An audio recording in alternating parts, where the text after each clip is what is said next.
Hari keempat pasca penertiban Pasar Mardika, pedagang kedapatan masih membandel.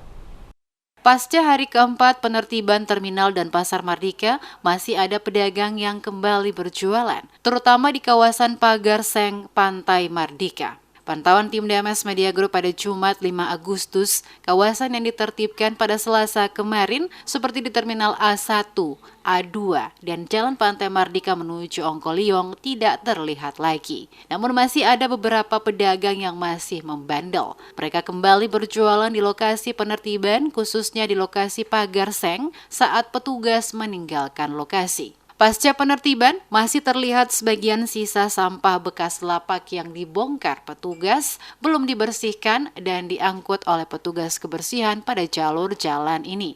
Asisten Perekonomian dan Kesra Pemkot Ambon Fahmi Salatalohi mengatakan, tim penertiban tidak akan lepas tangan dan terus menertibkan pedagang yang kedapatan membandel. Disebutkan pedagang yang menggelar dagangan di badan jalan adalah pedagang yang sudah punya tempat atau lapak.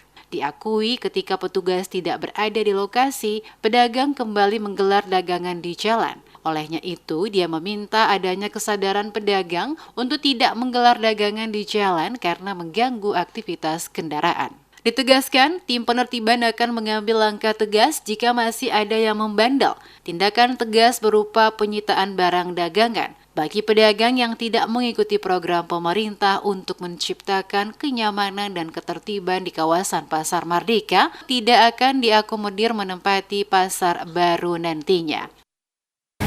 Saya kira kita ini kan melakukan penertiban ya, berjualan sesuai dengan ketentuan yang sudah ditetapkan, dan kalau ada lapak-lapak yang masih melebihi sampai di batas jalan, itu tetap ditertibkan.